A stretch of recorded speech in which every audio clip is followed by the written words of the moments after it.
ఆచరణపరమైన సమాంతర విషయాలలో ఒక వ్యక్తి ఎవరిని ఆరాధించాలి, ఎవరికి ప్రార్థన చేయాలి, ఎవరిని స్తుతించాలి, ఎవరితో వేడుకోవాలి, ఈ విషయాలు మనం చూసినట్లయితే ఖురాన్ గ్రంథం మనం పరిశీలించినట్లయితే ఖురాన్లో సూర బఖరా 2వ సూర 255వ వాక్యంలో బిస్మిల్లాహిర్ రహమానిర్ రహీం అల్లాహు లా ఇలాహ ఇల్లా హువల్ హయ్యుల్ ఖయ్యూమ్ లా తఖుదుహు సినతున్ వలా నౌమ్.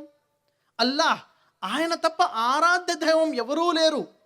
ఆయన సజీవుడు, నిత్యుడు, అనంతుడు. ఆయన నిదురాపోడు, ఆయనకి కునుకు రాదు. ఎవరిని ఆరాధించాలి అంటే ఖురాన్ చెప్తుంది అల్లా తప్ప ఆరాధనకరుడు ఎవడూ లేడు, అల్లాని మాత్రమే ఆరాధించాలి. అల్లా ఎవరు? ఆయన సజీవుడు, సజీవంగా ఉండేవాడు. ఆయన చనిపోయేవాడు కాదు. చనిపోయాడు అంటే దేవుడు కాదు. చనిపోయి తిరిగి లేచాడంటే అతను దేవుడు కాదు. ఆయన సజీవంగా ఉండేవాడు. ఆయన నిదురాపోడు, ఆయనకి కునుకు రాదు.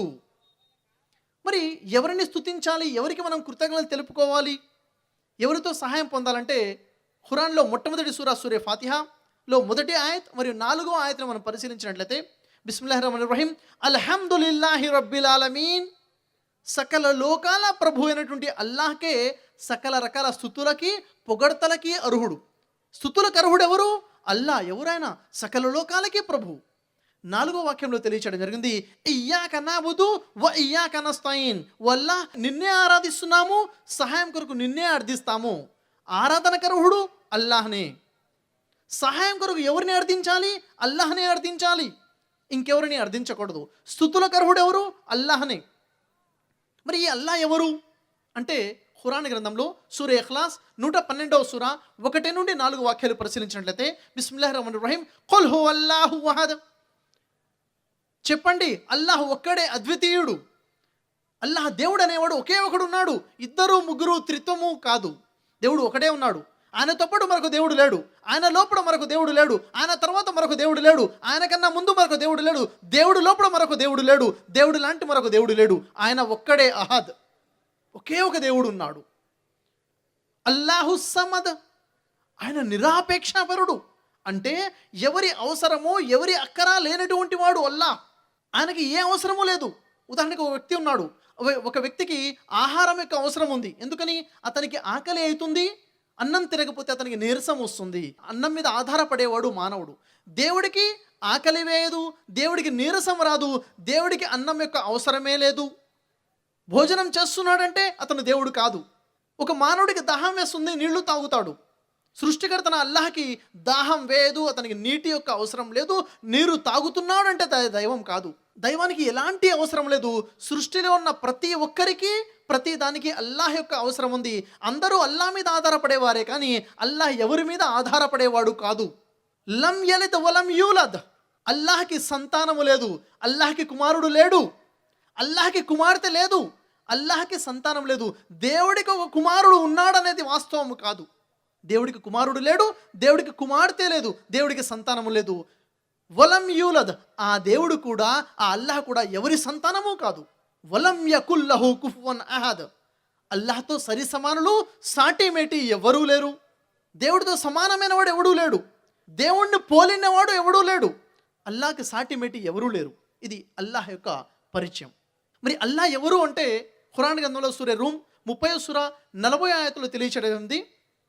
ఆయన ఎవరు? అల్లాహుల్లజీ ఖలఖకుం సుమ్మ రజఖకుం సుమ్మ యుమీతుకుం సుమ్మ యుహీకుం. అల్లా అంటే ఎవరు? అల్లా అంటే ఆయన ఎవరైతే మిమ్మల్ని ఖలఖకు మిమ్మల్ని పుట్టించాడో, అల్లా అంటే ఆయనే. రజఖకు మీకు ఉపాధి ఇచ్చేవాడు, సుమ్మ యుమీతుకు మీకు మరణాన్ని ఇచ్చేవాడు, సుమ్మ యుహీకుం తిరిగి మిమ్మల్ని తిరిగి లేపి స్వర్గమా లేదా నరకాన్ని నిర్ణయించేవాడు. ఇది అల్లా యొక్క పరిచయం. ఈయనే ఆరాధనకు అర్హుడు, ఈయనే సహాయం అర్థించడం కోసం అర్హుడు అన్న విషయం మనం ఖురాన్ తెలియజేస్తుంది. మనం బైబిల్ని పరిశీలించినట్లయితే బైబిల్ ప్రకారముగా ఆరాధనకి, స్తుతులకి, ప్రార్థనలకి అర్హులు ఎవరు అంటే కొత్త నిబంధనలో మత్తయి సువార్త 6వ అధ్యాయం 6వ వాక్యంలో యేసువారు స్వయంగా తెలియజేస్తున్నారు. ఏమని? మీరు ప్రార్థన చేయునప్పుడు గదిలోనికి వెళ్ళి తలుపులు వేసి రహస్యమందు చూచు మీ దేవునికి మీరు ప్రార్థన చేయుడి. రహస్యమందు చూచు మీ దేవుడు మీకు ప్రతిఫలాన్ని ఇస్తాడు. ఎవరికి ప్రార్థన చేయాలి? మీ దైవానికి ప్రార్థన చేయండి. ఎక్కడున్నాడు? రహస్యమందు ఉన్నాడు, ఆయన కనపడడు. రహస్యము నుండి చూచు మీ దేవుడు, ఆయన మాత్రం మిమ్మల్ని చూస్తున్నాడు. ఈ మాట ఎవరు చెప్తున్నారు? స్వయంగా యేసువారు చెప్తున్నారు. యేసువారు అంటున్నారు, మీ దైవానికి ప్రార్థన చేయండి. మత్తయి సువార్త 23వ అధ్యాయము 9-10 వాక్యాలు మనం పరిశీలించినట్లయితే యేసువారు తన శిష్యులకు చెప్తున్నారు, మరియు మీరు భూమి మీద ఎవరికైనాను తండ్రి దేవుడు అని పేరు పెట్టవద్దు, మీ దేవుడు ఒకడైన పరలోకమందు ఉన్నాడు. యేసువారు స్వయంగా చెప్తున్నారు, భూమి మీద ఎవ్వరికి కూడా దేవుడని పిలవకూడదు, ఒక్కడే దేవుడు పరలోకంలో ఉన్నాడు. మరియు మీరు గురువులని పిలువబడకూడదు, క్రీస్తు ఒక్కడే మీ గురువు. క్రీస్తు ఎవరట? యేసు. యేసు మీ గురువు, దేవుడు పరలోకంలో ఉన్నాడు, ఆయన్నే మీరు ఆరాధించాలని చెప్పారు. యేసువారి జీవితాన్ని మనం పరిశీలిస్తే ఎవరిని ఆరాధించాలన్న విషయం తెలుస్తుంది. బైబిల్లో మార్కు సువార్త 1వ అధ్యాయం 35వ వాక్యంలో చూసినట్లయితే యేసువారు పెందలకడనే నిద్రలేచి ఇంకనూ చాలా చీకటి ఉండగానే ఇంటి నుండి దూరంగా వెళ్ళి అక్కడ అరణ్య ప్రదేశంలో ప్రార్థన చేయుచుండెను. యేసువారు ప్రార్థన చేస్తున్నారు. ఎవరికి? రహస్యమందు పరలోకమందు ఉన్నటువంటి దేవునికి ప్రార్థన చేస్తున్నారు. లూకా సువార్త 6వ అధ్యాయం 12వ వాక్యంలో చూసినట్లయితే ఆ దినములలో యేసు ప్రార్థన చేయుట కొరకు కొండ మీదకి వెళ్ళి అక్కడ ప్రార్థన చేయుటందు రాత్రి గడిపెను. యేసు రాత్రి మొత్తం నిద్రపోకుండా కొండ మీద దేవుడికి ప్రార్థన చేస్తూ ఉన్నారు. ప్రార్థనకి అర్హుడెవరు?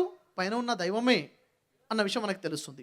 ఆ తర్వాత ఎవరికి మనవి చేసుకోవాలి, ఏమైనా కావాలంటే ఎవరిని వేడుకోవాలి, ఎవరికి కృతజ్ఞతాస్తుతులు చెల్లించుకోవాలంటే యోహాను సువార్త 11వ అధ్యాయం 41వ వాక్యాన్ని పరిశీలించినట్లయితే యేసువారు కనులు పైకెత్తి, నీవు నా మనవి వినినందుకు నీకు కృతజ్ఞతాస్తుతులు చెల్లించుకొనుచున్నాను అని యేసువారు అంటున్నారు.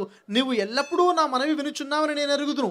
యేసువారు ప్రార్థన చేశారు, దేవుడు యేసువారి ప్రార్థన విన్నాడు. యేసువారు దేవుడికి కృతజ్ఞతాస్తుతులు చెల్లించుకొనుచున్నారు. యేసువారు దేవుడికి ప్రార్థన చేయడమే కాకుండా, దేవుణ్ణి వేడుకోవడమే కాకుండా, దేవుడికి కృతజ్ఞతాస్తుతులు కూడా యేసువారు చెల్లిస్తున్నారు అన్న విషయము బైబిల్ ప్రకారంగా మనకు తెలుస్తుంది. మరియు సోదర మహాశులరా, ఖురాన్లో సూరే మాయిదా 5వ సూర 72వ ఆయతలు చూసినట్లయితే యేసువారు అన్నారు, ఆబుదుల్లా రబ్బీ వరబ్బకుం, మీరు అల్లాని ఆరాధించండి, ఆయన నాకు ప్రభువే మీకు ప్రభు అని యేసువారు చెప్తున్నారు. ఆరాధనకరుడు అల్లాహని, ఆ పైన ఉన్న దేవుడే. మరి దేవుణ్ణి ఏమని పిలవాలని బైబిల్ చెప్తుంది? బైబిల్ ప్రకారముగా యేసు ప్రకారంగా ఆ దేవుని పేరేమిటి అంటే మత్తయి సువార్త 27వ అధ్యాయము 46వ వాక్యంలో, మార్కు సువార్త 15వ అధ్యాయము 34వ వాక్యంలో యేసువారు మత్తయి సువార్తలో ఏలీ ఏలీ లామా సబక్తాని అంటున్నారు. ఆ దేవుని ఏలీ ఏలీ అని పిలుస్తున్నారు. మార్కు సువార్తలో ఏలోయి ఏలోయి అని పిలుస్తున్నారు. యేసువారు మాట్లాడినటువంటి మాతృభాష అరమాయిక భాషను మనం చూసినట్లయితే, మీరు నా చేతిలో అరమాయిక భాషలో ఉన్నటువంటి బైబిల్ యొక్క స్కానింగ్ కాపీ చూస్తున్నారు. అరమాయిక భాషలో దేవుణ్ణి అల్లాహ్ అని మాత్రమే వాడడం జరిగింది. అంటే యేసువారు తన మాతృభాషలో దేవుణ్ణి అల్లాహ్ అని పిలిచేవారు. మరియు మీరు నా చేతిలో అరబీ భాషలో ఉన్న బైబిల్ చూస్తున్నారు. బైబిల్ని అరబీ భాషలో కూడా అనువాదం చేయడం జరిగింది క్రైస్తవ బోధకులు, క్రైస్తవ పండితులు. ఇది మీరు నా చేతిలో చూస్తుంది అరబీ భాషలో ఉన్నటువంటి మొదటి బైబిల్ పేజీ. దాదాపుగా 16 సార్లు అల్లాహ్ అన్న పదం బైబిల్లో మీరు చూడవచ్చు అరబీ బైబిల్లో. మరియు ఇది ఒక ప్రత్యేకమైన విషయము. అదేమిటంటే మలేషియాలో ఉన్నటువంటి క్రైస్తవులు అక్కడ నుండి హైకోర్టుని ఆశ్రయించారు. ఏమని? మా క్రైస్తవ గ్రంథాలలో దేవుని పేరు అల్లాహ్ అని ఉంది, కాబట్టి మేము కూడా దేవుని అల్లాహ్ అనే పిలుస్తాము, ఆ అనుమతి మాకు ఇవ్వండి అని కోరుతూ హైకోర్టుని ఆశ్రయించినప్పుడు ఆ మలేషియా కులాలంపూర్లో నుండి హైకోర్టు జడ్జ్ పూర్తి పరిశీలన చేసిన తర్వాత క్రైస్తవ మూల ప్రతులను పరిశీలించిన తర్వాత అవును, క్రైస్తవ గ్రంథాల ప్రకారంగా కూడాను దేవుని పేరు అల్లాహనే, క్రైస్తవులు కూడా దేవుని అల్లాహని పిలవచ్చు అని తీర్పు ఇవ్వడం జరిగింది. ఈ విషయాన్ని కూడా మీరు చూస్తున్నారు. కాబట్టి సోదర మహాశయులారా, ఇస్లాం మరియు క్రైస్తవ్యం ప్రకారముగా ఎవరిని ఆరాధించాలి, ఎవరిని ప్రార్థించాలి, ఎవరిని వేడుకోవాలి, ఎవరికి కృతజ్ఞతలు చెల్లించాలంటే ఒకే ఒక దేవుడు అల్లాహనే ఆరాధించాలి. ఆయన తప్ప ఆరాధనకర్హుడు లేడు అన్న విషయం మనకు తెలుస్తుంది.